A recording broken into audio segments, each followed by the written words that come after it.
हाँ, ये जो अद्भुत पल है वो कैमरे में कैद हो गया और हिंदुस्तान की जमीन पर आज 5 राफेल विमान उतर आए। अंबाला एयरबेस पर लैंडिंग की ये तस्वीरें अपने आप में अद्भुत और ऐतिहासिक हैं।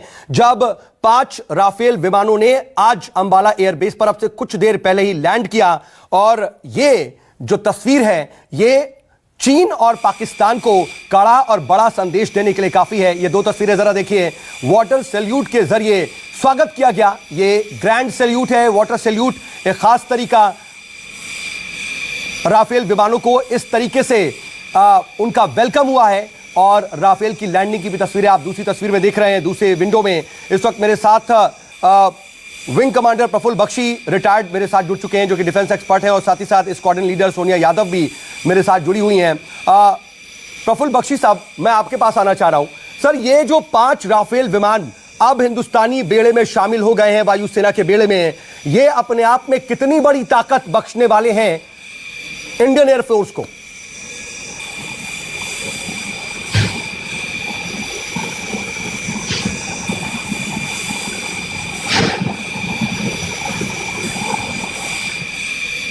प्रफुल्ल बख्शी सर, क्या आप तक आवाज आ रही है? चलिए, शायद उन तक आवाज नहीं आ रही है, लेकिन स्क्वाड्रन लीडर सोनिया यादव मेरे साथ जुड़ी हुई हैं। सोनिया, अगर आप तक आवाज आ रही है तो मैं इसी सवाल का जवाब आपसे जानना चाहूंगा। देखिए, मैं आपको ये बताना चाहूंगी कि जहां तक राफेल विमानों का सवाल है, ऑलरेडी टेक्निकली ये सुबह से हम डिस्कशन भी इस बात पे कर रहे हैं कि बेहद टेक्निकली एडवांस्ड एयरक्राफ्ट्स हैं, ट्विन इंजन एयरक्राफ्ट्स हैं ये। इनमें separation of enemy air defence है, इनकी रडार जो है वो बहुत टेक्नोलॉजिकली एडवांस्ड रडार है। उसके अलावा इन एयरक्राफ्ट्स की रेंज 3500 किलोमीटर से ज्यादा की इन एयरक्राफ्ट्स की रेंज है। तो आप समझ सकते हैं कि एक अकेला एयरक्राफ्ट जो है, अगर 2 pronged रिक्वायरमेंट हमें पड़ती है तो उसके लिए ये केपेबल है। और इसका बैटल रेडियस जो है इस एयरक्राफ्ट का, उसी की वजह से आप रियलाइज करेंगे कि अंबाला और हाशिमारा में पोजीशन भी क्यों किया गया है, ताकि दोनों तरफ के जो दुश्मन हैं उन पर एक साथ नजर रखी जा सके, एयर डिटरेंस मेंटेन किया जा सके। जी बिल्कुल। और ग्रुप कैप्टन यूके देवनाथ भी मेरे साथ जुड़े हुए हैं। देवनाथ सर, एक तो सबसे पहले कि राफेल विमान अब हिंदुस्तानी वायुसेना का हिस्सा हैं, लेकिन जिस तरीके से इस वक्त सीमा विवाद चल रहा है, जिस तरीके के हालात हैं अपने पड़ोसियों के साथ, जाहिर सी बात है कि इसका एक बड़ा संदेश भी जा रहा है। लेकिन अब जब अंबाला एयरबेस पर इन विमानों की लैंडिंग हो गई है, उसके बाद से आगे का प्रोसीजर क्या होता है? सर, कुछ चीजें आपसे समझना चाह रहे हैं टेक्निकल, कि अब अगर इन्हें फॉर्मली एक्टिव होकर के एयरबेसिस पे तैनात करने का जो प्रोसीजर होगा, अभी यहां से लैंडिंग के बाद उस प्रोसीजर तक में क्या कुछ होता है या क्या वक्त लग सकता है? कुछ घंटों में और अगले कुछ दिनों में कार्रवाई जो होगी वो इस तरह से होगी। एक, हमारे जो टेक्निकल स्टाफ हैं जिन्होंने फ्रांस में ट्रेनिंग की गई है जी, वो जो उनका बाकी का टेक्निकल स्टाफ देश में है उनको इसके बारे में MCF कराएंगे। हम बोलते हैं मेंटेनेंस कन्वर्जन फ्लाइट। वो उनकी MCF में उनको बताएंगे कि इस यंत्र को देश में किस तरह से मेंटेन करना है। दूसरी चीज जो होने वाली है कि इस जहाज की जो first line, second line, third line and fourth line servicing है, जो कि ऑलरेडी एस्टेब्लिश हो चुकी है और जिस पर हमारे टेक्नीशियंस डमी रन्स कर चुके हैं। मैं आपको एक एग्जांपल देता हूं, how to tune the air to air radar. हमारे जो टेक्नीशियन हैं वो इंडिया में उसकी डमी प्रैक्टिस कर चुके हैं। अब अगले कुछ दिनों में, क्योंकि उनके हाथ में असल में हवाई जहाज आ गया है, तो वो उसका जो रेडार है उसको actually repair and servicing section में ले जाकर उसकी ट्यूनिंग, रेक्टिफिकेशन, मरम्मत की प्रैक्टिस करेंगे। एक और इंपॉर्टेंट कार्रवाई जो कि कल परसों होगी वो ये है कि जो इनके मिसाइल्स आए हैं, जो इनके साथ हाईली स्पेशलाइज्ड बॉम्ब्स आए हैं, उनको मेंटेनेंस प्रैक्टिसेस के तहत एक बहुत ही हाईली कंट्रोल्ड एनवायरनमेंट में रखा जाएगा। ये एक adiabatically controlled, sealed and air conditioned atmosphere में उनकी मेंटेनेंस होती है। आप यकीन नहीं करेंगे कि वो इतना क्लीन एनवायरनमेंट होता है कि हम उसको बोलते हैं क्लीन 10,000। वहां पर जब हमारा टेक्नीशियन घुसता है इस मिसाइल के होमिंग हेड को ट्यून करने के लिए, तो वो पूरा व्हाइट ओवरऑल और अपने शूज के ऊपर डस्ट प्रूफ कवर लगाकर सिर पर कपड़ा का एक व्हाइट कैप पहन के अंदर जाता। तो इन बॉम्ब्स एंड मिसाइल्स की जो प्रिपरेशन की प्रैक्टिस है, उनको वह करेंगे। ठीक है देवनाथ सर, ये तमाम प्रिकॉशंस लिए जाएंगे। मैं आपके पास आ रहा हूं, लेकिन रमन कुमार भी मेरे साथ, मेरे सहयोगी जुड़े हुए हैं। इस वक्त लगातार जो है वो अंबाला एयरबेस पर मौजूद थे। जिस वक्त लैंड कर रहे थे ये 5 राफेल, उस वक्त भी रमन वहां मौजूद थे। रमन, अब राफेल विमान तो अब लैंड कर चुके हैं, अब वहां पर किस तरह की सरगर्मियां आप देख रहे हैं? क्या कुछ हो रहा है वहां पर?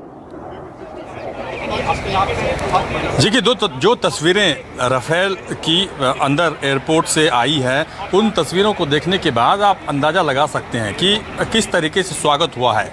वाटर सैल्यूट किया गया है राफेल लड़ाकू विमान के लैंडिंग के साथ ही। उसके बाद जो पायलट ने फ्रांस से लेकर आए हैं इंडिया अंबाला, उनका स्वागत किया गया है, उनसे बातचीत हो रही है, एयरफोर्स के चीफ की बातचीत हो रही है। साथ ही साथ अब ये कहा जा रहा है कि जो 20 तारीख को, अगले महीने 20 तारीख को ऑफिशियल प्रोग्राम जो वायुसेना में इंडक्ट करने का प्रोग्राम है, ऑफिशियल प्रोग्राम कहा जा रहा है कि उस दिन तैयार किया जाएगा। और साथ ही साथ इस दौरान राफेल विमान को किस तरीके से रख रखाव के लिए जो इंतज़ाम किया गया है, उसकी पूरी तैयारी खुद एयरफोर्स चीफ देख रहे हैं। यानी कि आप कह सकते हैं कि जो पहले से एक तारीख तय थी कि इस तारीख को 5 लड़ाकू विमान अंबाला के एयरपोर्ट पे आएगा, वो लड़ाकू विमान आ चुका है। और उसकी ताकत और उसकी आवाज़ देखने के बाद मैं खुद भी आपको कह सकता हूं कि इतनी तेज़ी से राफेल आया और इतनी तेज़ी से लैंडिंग कर गया, कुछ पता चलना मुश्किल था। और इसीलिए बार बार जो विशेषज्ञ हैं वो इसके बारे में कहते हैं कि इस विमान की क्षमता, इतनी मारक क्षमता इतनी सॉलिड है कि पाकिस्तान और चीन को जबरदस्त रमन, हम समझ सकते हैं कि पलक झपकते ही लैंड कर गया होगा, क्योंकि 1 मिनट में 37 किलोमीटर तक की रफ्तार इसकी है। अंदाजा लगा सकते हैं कि आखिर वहां पर जब आप मौजूद होंगे तो वो वक्त, वो जो पूरा एक्सपीरियंस है वो कितना ज्यादा डिफरेंट रहा होगा, इसको भी जरा समझेंगे। लेकिन विंग कमांडर प्रफुल्ल बख्शी भी जुड़े हुए हैं, लगातार उनके पास चल रहे हैं। प्रफुल्ल बख्शी सर, एक चीज और आपसे समझना चाह रहा हूं मैं। अभी ये बात कही जा रही है कि 20 अगस्त के आसपास जो है ऑफिशियल प्रोग्राम होगा एयरफोर्स में, इन विमानों को इंडक्ट किया जाएगा। इसकी क्या खास अलग कोई प्रोसीडिंग्स होती हैं, कोई अलग तरह का कोई प्रोग्राम होगा, या फिर एक नॉर्मल तरीके का कोई प्रोग्राम होता है जिसके तहत इंडक्शन असल में होता क्या है? देखिए, इंडक्शन होता है एज अ ट्रेडिशन। जब एक नया एयरक्राफ्ट इंडक्ट होता है तो उसका एक सेरेमनी होती है। जो पुराने टाइम पे एयरक्राफ्ट आते थे उनकी सेरेमनी होती थी, और इसकी भी सेरेमनी वैसे ही होगी, जिसमें एक स्मॉल परेड भी होती है। पर अब ट्रेडिशंस चेंज होते रहते हैं, वो डिपेंड करता है हमारे एयर चीफ को कि वो क्या स्टेप उठाते हैं, पर सेरेमनी जरूर होगी। और जिसको कहते हैं ये ऑफिशियली इसका उस दिन से एस्टैब्लिशमेंट पेपर पे आ जाएगा, ये इक्विपमेंट आ जाएगा। 17 स्क्वाड्रन तो बड़ा पुराना स्क्वाड्रन है, वो नंबर प्लेट था, वो वापस आ गया है, तो उसमें तो कोई दो राय नहीं है, वो उसमें कोई प्रॉब्लम नहीं है। पर इक्विपमेंट का इंडक्शन एक टोटल होता है, मेंटेनेंस कमांड वगैरह सारे उनके हेड आते हैं, और जिसको इंडक्शन किया जाता है। और बाकी जो एयरक्राफ्ट आ रहे हैं उनका कैसे इंडक्शन होगा, उसका भी पूरा का पूरा प्लान बनाया जाएगा। पर 17 स्क्वाड्रन में ये एयरक्राफ्ट आ रहा है, और 101 स्क्वाड्रन में भी जाएगा, वहां में भी इंडक्शन का होगा। तो दोनों का मेरे ख्याल में इंडक्शन इकट्ठा ही किया जाएगा।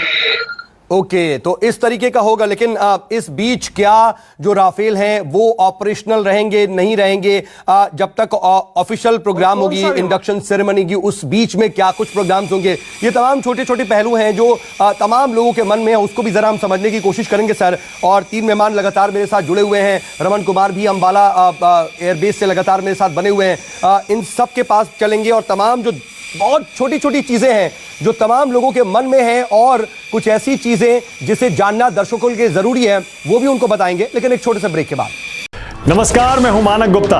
अगर आपको हमारा ये वीडियो पसंद आया हो तो इसे लाइक और शेयर जरूर करें, और हां, हमें सब्सक्राइब और फॉलो करना ना भूलें ताकि आप देश और दुनिया की कोई खबर मिस ना करें।